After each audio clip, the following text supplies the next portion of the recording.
Hello guys, welcome back in this session. दोस्तों, discuss कर रहे हैं राजस्थान अध्ययन के बारे में। कक्षा 10 का जो भाग 2 दे रखा है उसके बारे में अध्ययन कर रहे हैं। अब तक हमने 3 लेसन यानी 3 अध्यायों का अध्ययन किया है। आज का जो वीडियो रहेगा वो अध्याय 4 रहेगा। इस लेसन 4 के अंदर हम विरासत का जो संरक्षण है उसके बारे में डिस्कस करेंगे, जो कि काफ़ी इंपॉर्टेंट होता है एग्ज़ाम की दृष्टि से। दोस्तों, इस सेशन के बारे में डिस्कस करें तो निम्न बातों पर अध्ययन करेंगे। टुडे का जो वीडियो रहेगा वो विरासत का संरक्षण रहेगा, जो कि लेसन 4 से लिया गया है, जो कि लेसन 4 का टाइटल रहेगा। नेक्स्ट जो लेसन 5 रहेगा दोस्तों, वो राष्ट्रीय उद्यान एवं वन्य जीव अभियान है, उसके बारे में डिस्कस करेंगे, जो कि लेसन 5 रहेगा, जिसका टाइटल ये रखा गया है। इसी के साथ दोस्तों बात करें तो विरासत का जो संरक्षण है, इसमें हम निम्न लेसन्स पर डिस्कस करेंगे। इन लेसन्स की बात करें दोस्तों तो ये काफ़ी ज़्यादा इंपॉर्टेंट लेसन हो जाते हैं एग्ज़ाम की दृष्टि से, क्योंकि दोस्तों राजस्थानी साहित्य से भी क्वेश्चन पूछे जाते हैं। राजस्थानी जो साहित्य है, साहित्य से रिलेटेड जो भी क्वेश्चन है, या फिर स्थापत्य कला, जिसमें हम दुर्ग के बारे में अध्ययन करते हैं, मंदिर के बारे में अध्ययन करते हैं, छतरियों के बारे में अध्ययन करते हैं, बावड़ियों के बारे में अध्ययन करते हैं, और प्रमुख जो जिले हैं उनके बारे में डिस्कस करते हैं। और ये जो टॉपिक है ये कक्षा 10 जो कि एनसीईआरटी की बुक है उसमें से लिए गए हैं। काफ़ी ज़्यादा इंपॉर्टेंट रहेंगे और काफ़ी ज़्यादा इम्प्रेसिव भी। दोस्तों, शुरुआत करते हैं आज के सेशन की। वीडियो अगर पसंद आए तो अपने दोस्तों के साथ शेयर करें, चैनल को सब्सक्राइब करें, लाइक करना बिल्कुल ना भूलें। अध्याय नंबर 4 देख रखा है दोस्तों, विरासत का संरक्षण, जिसके बारे में हम डिस्कस करने वाले हैं। आज का वीडियो काफ़ी इंपॉर्टेंट रहेगा। शुरुआत करते हैं सेशन की। भारतवर्ष के मानचित्र पर राजस्थान प्रदेश के राजनीतिक, भौगोलिक एवं प्राकृतिक दृष्टि से महत्वपूर्ण रहा है। किस प्रकार से प्राकृतिक दृष्टि से और किस प्रकार भौगोलिक दृष्टि से, उसके बारे में डिस्कस करेंगे। यह संस्कारों एवं पवित्र रिश्तों का प्रदेश है। यहाँ की समृद्ध विरासत यानी जो धरोहर है, एक लंबा गौरवशाली इतिहास रहा है। यहाँ के राजाओं ने, सामंतों ने, सेठ साहूकारों ने और प्रबुद्ध नागरिकों ने समय समय पर जिन महलों, किलों, हवेलियों और छतरियों, झीलों और बावड़ियों, स्तंभों, मंदिरों, स्मारकों आदि का निर्माण करवाया है, वे स्थापत्य कला की दृष्टि से अद्भुत एवं बेजोड़ है। राजस्थान की समृद्ध धरोहर है। ये राजस्थान की समृद्ध धरोहर है। इसको देखकर उस समय की तकनीकी, कला एवं विज्ञान के उच्च स्तर का पता चलता है।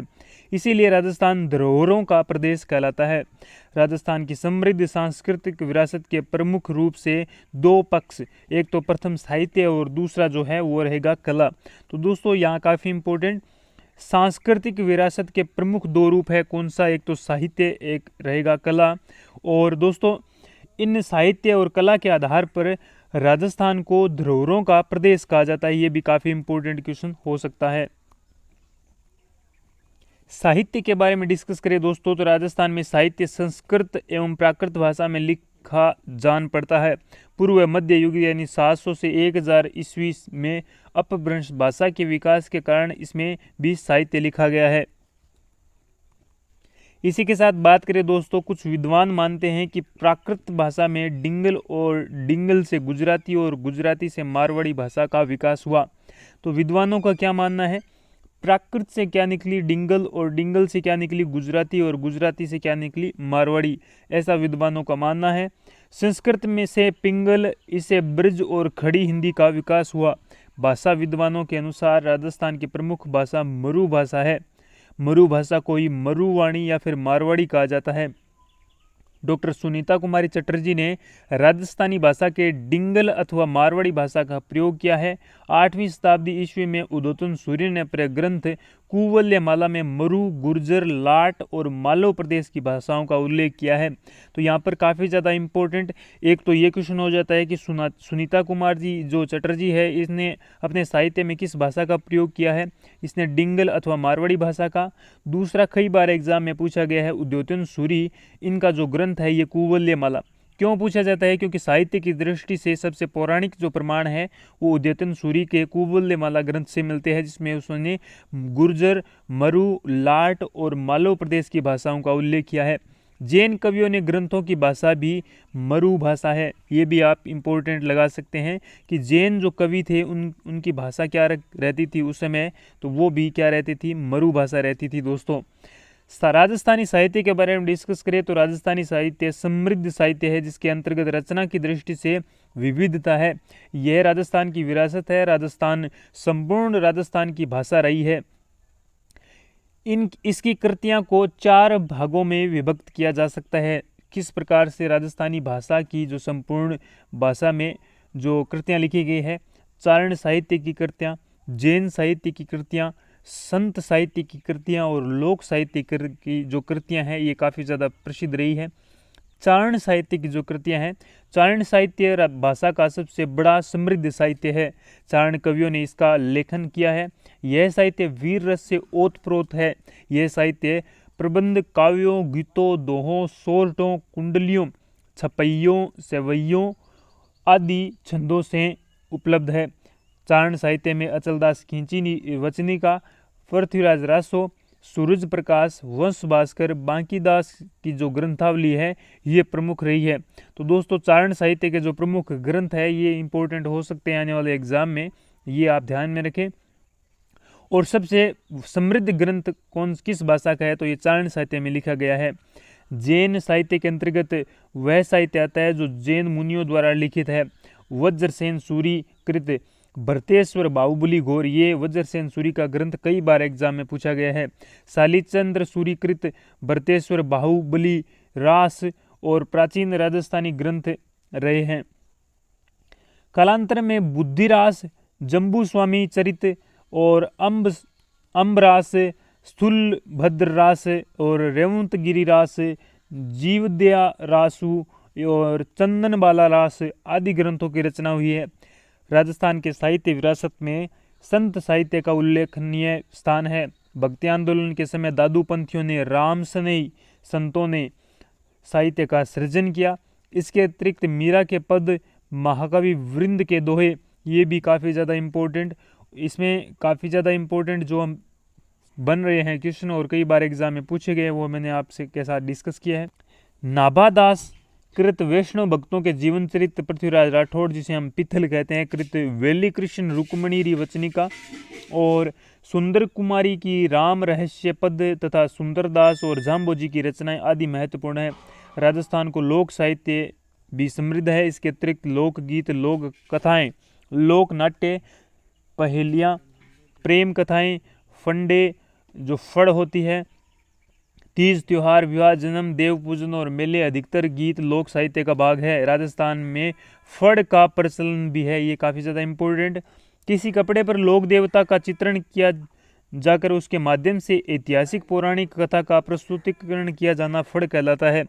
फड़ के बारे में कई बार एग्जाम में पूछा गया है और सबसे लोकप्रिय फड़ जिस प्रकार हम पढ़ते हैं वो पाबूजी महाराज की रहती है।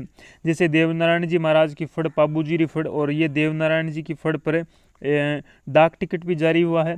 विद्या की दृष्टि से राजस्थान साहित्य को 2 भागों में बांटा जा सकता है, पद्य साहित्य एवं गद्य साहित्य। पद्य साहित्य के बारे में डिस्कस करें दोस्तों, तो पद्य साहित्य में दूहा, सोरठा, गीत, कुंडलियाँ, छंद एवं छपैया आदि आते हैं। गद्य साहित्य के बारे में डिस्कस करें तो गद्य साहित्य के अंतर्गत वात, वचनिका, ख्यात, देवावहित, वैसावली और पटावली, पीढ़्यावली, दफ्तर, विगत एवं हकीकत आदि आते हैं। इसके अतिरिक्त हरिदास भारकृत अजीत सिंह चरित और उदयराम बार्ठ कृत अवधान, पद्मनाभ कृत कानड़देव प्रबंध, दुर्षाड़ा कृत कृतार बावनी, दलपति विजय कृत क्या रहेगा दौलत विजय कृत खुमान रासो और शिवदास कृत गज गुण रूपक, अमरनाथ जोशी कृत रालालेंक, कवि धर्म कृत जम्बू स्वामी रास, कविराज मुरारीदास कृत डिंगक कोश और हरराज कृत ढोला मारवाड़ी, चंददादी कृत ढोला मारूरा दोहा और बांकीदास कृत बांकीदासरी ख्यात नरपति नालय कृत बिसल देव रासो और विठल दास कृत रुकमणी हरण और श्यामलदास कृत वीर विनोद और ईश्वरदास कृत हाला झालारी कुंडलियाँ, बांडड़ व्यास कृत हमीरायण और आदि राजस्थानी भाषा के प्रमुख ग्रंथ है। इसमें दोस्तों बात करें तो काफ़ी ज़्यादा इम्पोर्टेंट दुर्साड़ा के बारे में पूछा गया है। दुर्साड़ा की जो रचना है, इसी के साथ बांकीदासरी ख्यात का विभिन्न किस्मों का रिपीट किया गया है बांकीदासरी ख्यात के बारे में। इसी के साथ बात करें तो काफ़ी ज़्यादा इम्पोर्टेंट कानड़देव प्रबंध रहेगा पद्मनाभ गिरी तो कई बार एग्जाम में पूछा गया है। ये सभी इंपॉर्टेंट है एग्जाम की दृष्टि से, लेकिन जो रिपीट हुए हैं जैसे डोला मारू रदुआ कई बार एग्जाम में पूछा गया है, और ये ईसरदास की और श्यामलदास की ये वीर विनोद कई बार एग्जाम में पूछी गई है। और ये हाला झालारी कुंडलियाँ तो बार बार एग्जाम में रिपीट होती है दोस्तों। इसी के साथ नेक्स्ट बात करें राजस्थान की स्थापत्य कला एवं समृद्ध विरासत, एक बार इनका आप रिपीटेशन जरूर कर लें, जो कि काफ़ी ज़्यादा इंपॉर्टेंट है एग्जाम की दृष्टि से, और यहीं से क्वेश्चन पुटअप होते हैं। हम विभिन्न गाइडों में क्वेश्चनों को खोज रहे होते हैं जो कि हमें नहीं मिलता, लेकिन एनसीईआरटी में सब कुछ आपको एनसीईआरटी बेस ही मिलेगा, जो कि एग्जाम के पैटर्न पर आधारित होता है। दोस्तों, राजस्थान की स्थापत्य कला एक समृद्ध विरासत रही है। संस्कृति के आधार पर राष्ट्र की उपलब्धियां उन्नति का आकलन होता है। संस्कृति आंतरिक वस्तु है और व्यापक है। कला संस्कृति की गाड़ी होती है और कला संस्कृति का ही अंग है। कला संस्कृति की भाषा है। कला ही संस्कृति को मूल रूप प्रदान करती है। इसी के साथ बात करें तो मूल रूप प्रदान करती है, संस्कृति की गाड़ी है, संस्कृति का अंग है, संस्कृति की भाषा है, कला संस्कृति को मूल रूप प्रदान करती है। साथ ही बात करें तो दोस्तों, कला की सामग्री से ही जीवन रहन सहन के विभिन्न बौद्धिक पहलुओं का इतिहास लिखा जा सकता है। राजस्थान में स्थापत्य कला का विकास गुप्तों के समय अपने उत्कर्ष पर था। हुणों के आक्रमण से राजस्थान के स्थापत्य कला को नुकसान हुआ। पूर्व मध्यकाल में यानी 700 से 1000 ईस्वी जब गुर्जर प्रतिहार शासकों ने राजस्थान क्षेत्र पर अपना शासन जमाया, तो वे स्थापत्य के विकास के मामले में गुप्तों के उत्तराधिकारी साबित हुए। इस काल में बड़ी संख्या में मंदिर बने जो गुर्जर प्रतिहार शैली अथवा महामारू शैली के नाम से जाने जाते हैं। देखिए, राजस्थान ज्ञान कोश मोहनलाल की जो गुप्ता की बुक है, जिसमें इसके बारे में काफ़ी ज़्यादा वर्णन मिला है, किसका, गुर्जर प्रतिहार शैली और महामारू शैली में। जेम्स ब्रजेंस तथा जेम्स फर्ग्यूसन ने इन मंदिरों के लिए आर्यावर्त शैली या इंडो आर्यन शैली का प्रयोग किया है। तो यहाँ से ये क्वेश्चन काफ़ी ज़्यादा इम्पोर्टेंट। सबसे पहले दोस्तों बात करें तो स्थापत्य कला का विकास किसके काल में होता है, गुप्तों के काल में, और गुर्जर प्रतिहार जो शासक है इनके काल में सर्वाधिक राजस्थान में मंदिरों का निर्माण होता है। ये कौन सी शैली का प्रयोग करते हैं, और इसी के साथ ये जो इतिहासकार है, विदेशी इतिहासकार, ये इस शैली को क्या नाम देते हैं। जेम्स ब्रजेस और जेम्स फर्ग्यूसन ने इन मंदिरों को क्या माना, आर्यवर्त या फिर इंडो आर्यन शैली का माना है। कला, शिल्प, भाव प्रधानता, अंग सौष्ठव्य, प्रतीकात्मक तथा धर्म प्रधानता की शैली की विशेषता रही है। तो ये मुख्य अंग रहे हैं इस शैली के। कौन कौन से, कला, शिल्प, भाव प्रधानता, अंग सौष्ठव्य एवं प्रतीकात्मक तथा धर्म प्रधानता इस शैली की विशेषता रही है। ये भी आप ध्यान में रखें। राजस्थान में दोस्तों काफ़ी ज़्यादा इंपॉर्टेंट है। जैसे सबसे ज़्यादा बात करें तो दुर्ग मिलते हैं एमपी में, उसके बाद राजस्थान में राजा महाराजा सामंत एवं ठिकानेदारों ने राज्य की तथा स्वयं की रक्षा हेतु बड़ी संख्या में दुर्गों का निर्माण करवाया। कुछ दुर्ग सामरिक दृष्टि से अति उपयोगी तो आज हमारे प्रदेश की धरोहर है। शुक्र नीति के अनुसार दुर्गों का उल्लेख कितने प्रकार, 9 प्रकार से कौटिल्य के अर्थशास्त्र में 4 प्रकार की श्रेणी बताई गई है, और ये छोटे छोटे क्वेश्चन कई बार एग्जाम में पूछे गए हैं। शुक्र नीति के अनुसार दुर्गों के प्रकार है, या फिर अर्थशास्त्र के अनुसार दुर्गों की श्रेणियां हैं। तो दोस्तों, अर्थशास्त्र के अनुसार औद्रिक, पार्वत, दानव्य, दानवन और वन दुर्ग, ये 4 माने हैं किसने, कौटिल्य ने। विद्वान स्थल पर बने दुर्ग की भी एक पृथक श्रेणी है। दुर्ग स्थल को मानते हैं। राजस्थान में ये सभी प्रकार के दुर्ग पाए जाते हैं। तो दोस्तों, विद्वान स्थल पर बने दुर्ग की भी एक पृथक श्रेणी मानते हैं। इसे स्थल दुर्ग मानते हैं। किस दुर्ग को, जो स्थल भूमि पर बना हुआ दुर्ग होता है उसे स्थल दुर्ग मानते हैं। औदक दुर्ग की बात करें तो यह जल दुर्ग है। गागरोन दुर्ग इसी प्रकार का दुर्ग है। पार्वत दुर्ग की बात करें तो ये उच्च पहाड़ी पर बना हुआ स्थित दुर्ग, जैसे जालोर, सिवाड़ा, चित्तौड़, रणथंभौर, तारागढ़, मेहरानगढ़, जयगढ़ जयपुर का, मेहरानगढ़ जोधपुर का, रणथंभौर सावाई माधोपुर का, तारागढ़ बूंदी का भी है, अजमेर का भी है, चित्तौड़गढ़ का, सिवाड़ा बाड़मेर का और जालोर का। इसी के साथ दोस्तों धानवन दुर्ग के बारे में अध्ययन करें तो मरुभूमि से बना हुआ दुर्ग धानवन दुर्ग कहलाता है। जैसे जैसलमेर का दुर्ग इसी श्रेणी का दुर्ग है।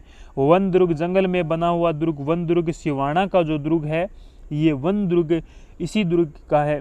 स्थल दुर्ग बीकानेर, नागौर, चौमू, माधोराजपुरा इसी दुर्ग की श्रेणी में आते हैं। चित्तौड़गढ़ का किला धनव दुर्ग की श्रेणी को छोड़कर सभी श्रेणियों की विशेषता दिखाता है।